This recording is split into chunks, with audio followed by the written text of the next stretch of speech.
Salut à tous, j'espère que vous allez bien. Alors, aujourd'hui, j'ai voulu aborder un sujet qui tient à cœur à la jeunesse africaine.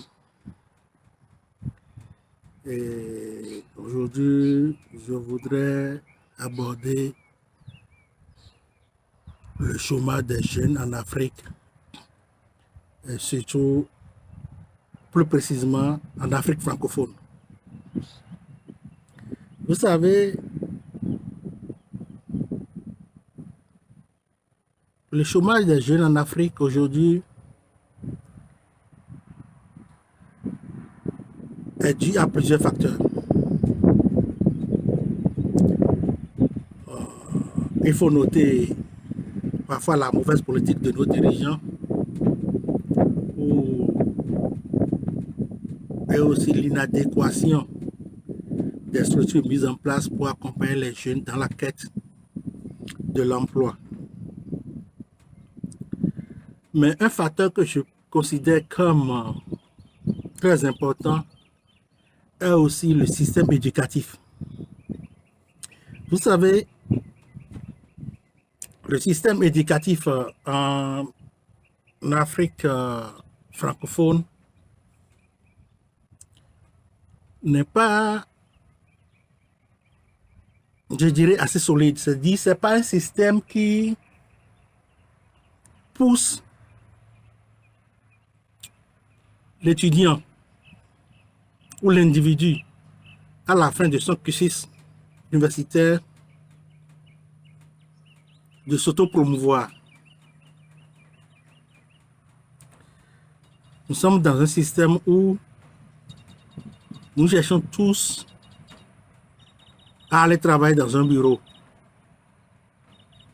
La preuve est que chaque fois que nos dirigeants ou le gouvernement lance un concours de recrutement dans la fonction publique, voyez vous-même le nombre de personnes qui y participent. On veut recruter à peine 300 personnes et vous avez près de 10 000, 12 000, voire plus, qui déposent leur dossier. C'est dû au fait que on considère la fonction publique comme un refuge, une garantie de salaire et en plus de ça, une source d'opportunité pour ceux qui se lancent dans la corruption et autres, les détournements et autres. Je pense que notre système éducatif n'est pas adapté pour promouvoir l'auto-emploi des jeunes. Vous savez, c'est un système que nous avons hérité du colon. Et depuis, on essaie de faire avec. Je pense que il est temps que les gouvernants s'asseyent et pensent sérieusement le problème de l'éducation dans nos pays. Il faut adapter le système éducatif à nos réalités. Vous savez, quand je prends l'exemple du Bénin, puisque c'est celui que je maîtrise le plus, nous avons des cadres, des professeurs émérites à l'université ou dans nos universités. Mais lorsqu'il s'agit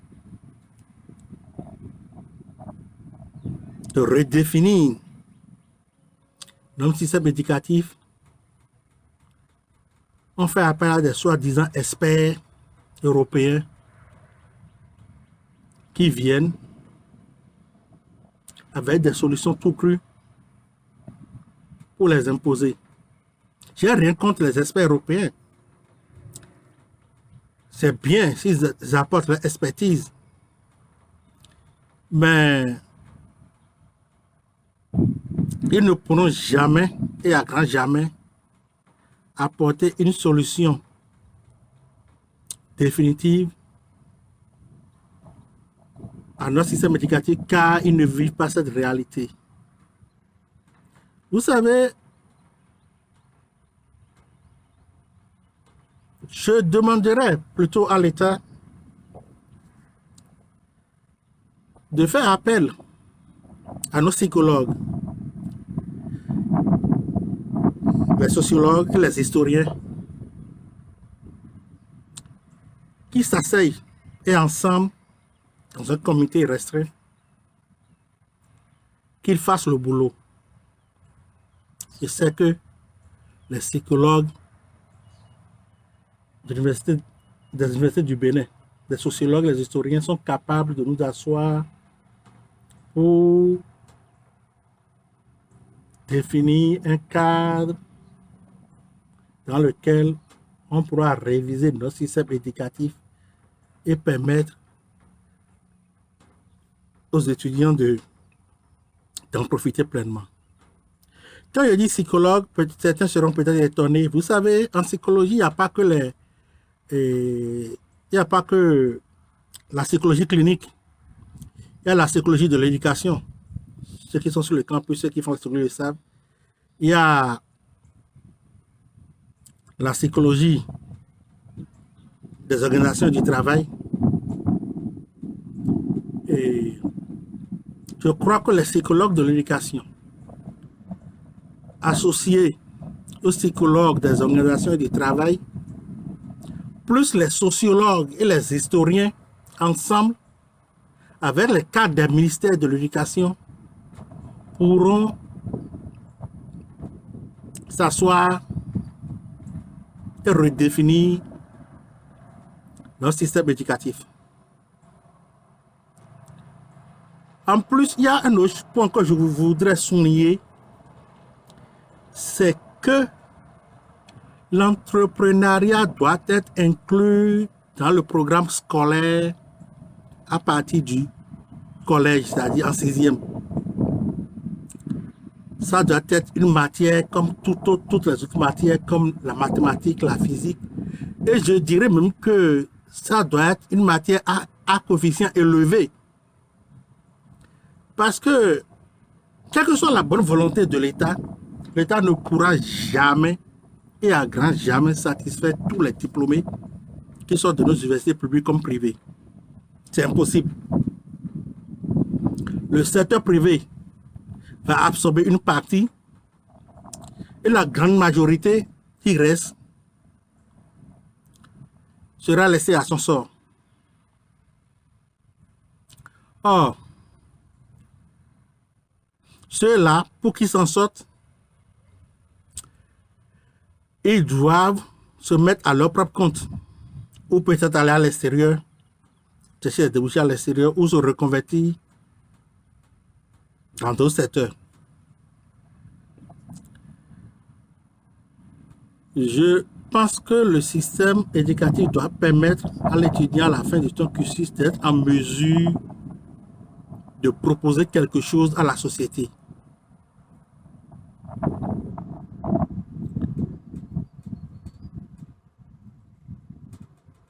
Et en ce sens, je pense que l'introduction de l'entrepreneuriat comme une matière à part entière et à coefficient élevé dans le système éducatif, dans les matières à enseigner, va jouer un grand rôle et va beaucoup aider. Je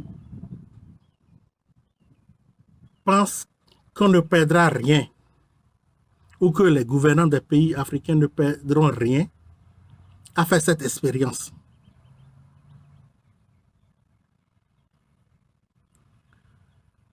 Je voudrais aussi aborder le sujet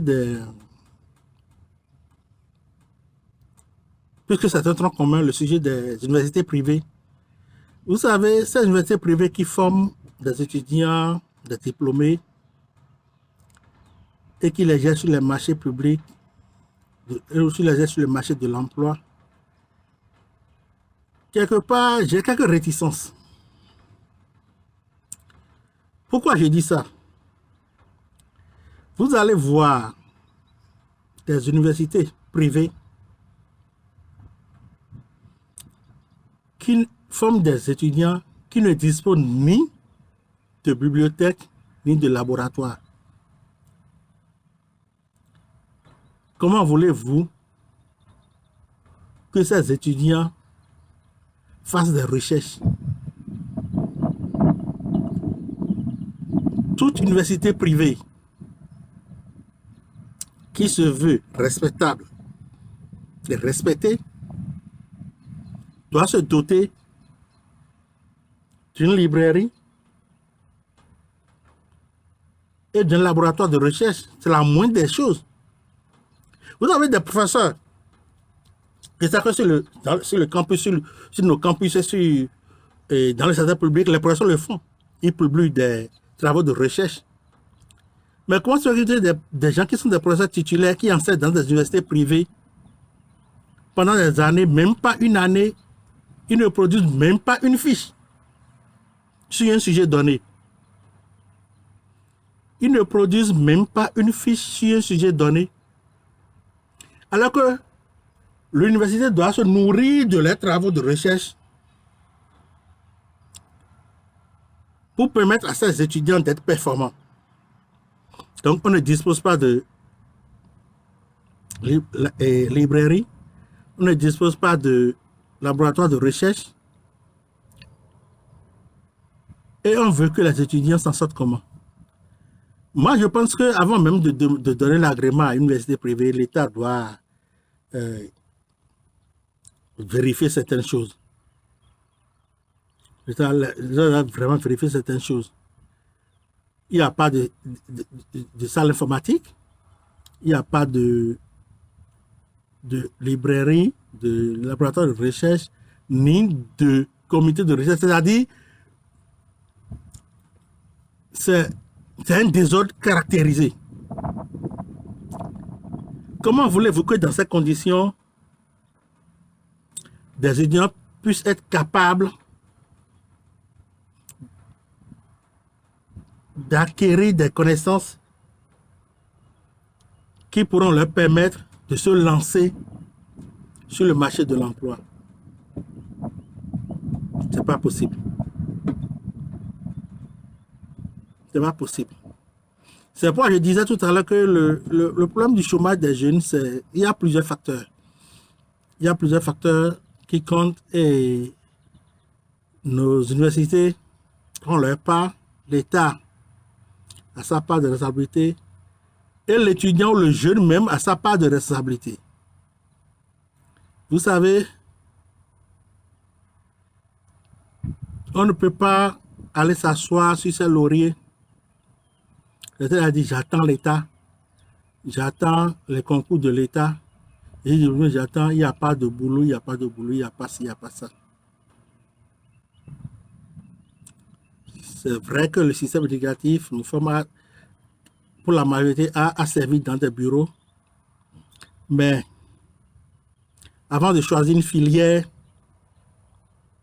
il faut se renseigner. Avant de choisir une filière, il faut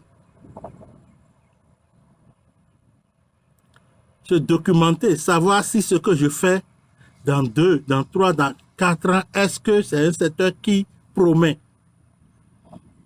On ne se lance pas dans une filière parce qu'on a envie ou tout ça passe sur le voisin et dans cette filière, donc moi si je veux aller dans cette filière, non. Et cela repose encore le problème du système éducatif. Sinon, il doit y avoir un accompagnateur dans le système éducatif, dans les établissements, qui déjà doit commencer à faire la prospection de carrière avec l'étudiant tout au plus qui est en classe de terminale, qui va au bac et qui doit rentrer sur le campus. Déjà. Donc déjà, si ce travail, par exemple, si on commence à faire le travail de la 3e jusqu'en terminale, l'étudiant l'élève qui sort, qui a son bac, qui devient étudiant, déjà a un support sur lequel il peut se baser pour pouvoir choisir une filière conformément à ses aspirations et aussi à la réalité du marché du travail. C'est difficile. Ça fait mal de voir nos frères et nos sœurs à la maison à attendre l'État alors qu'ils peuvent se lancer eux-mêmes.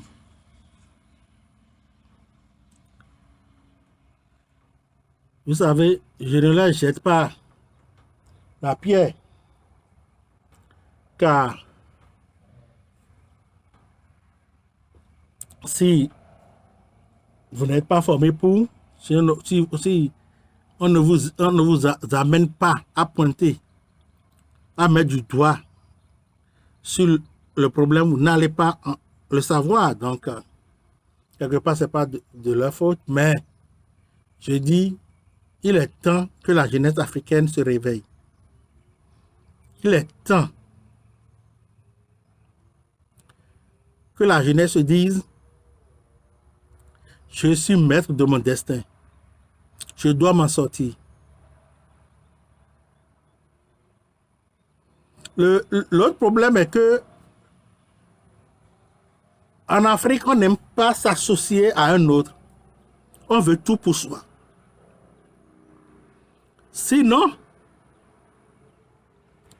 je suis certain et très sûr que si ces étudiants diplômés qui sont au chômage s'associaient en fonction de leurs intérêts communs, de leurs aspirations, et travaillaient en groupe, en réseau, ils peuvent se lancer. Mais non, on veut avoir tout pour soi-même. On ne veut pas associer l'autre. Donc si tu l'associes, ça, je dois partager l'argent. Tout est une question d'argent. Et on veut en amasser le plus possible et le plus vite. Ça ne marche pas comme ça. Je sais que nous sommes dans un monde où actuellement, il est très difficile d'évoluer seul. Surtout quand on connaît nos réalités africaines, avec les peu de moyens que vous avez, il est très important de s'associer, de se mettre ensemble pour se renforcer et proposer quelque chose de sérieux. Donc, je vais revenir plus tard dans d'autres vidéos où je vais prendre compartiment par compartiment. Je vais faire mon analyse là-dessus sur la responsabilité des gouvernants, des politiques, la responsabilité des écoles, des universités, la responsabilité des élèves, des étudiants eux-mêmes. Alors, je vous remercie. Prenez ceci comme une introduction sur ce sujet qui est vaste, qui est le chômage des jeunes en Afrique francophone. Je vous dis merci et à plus.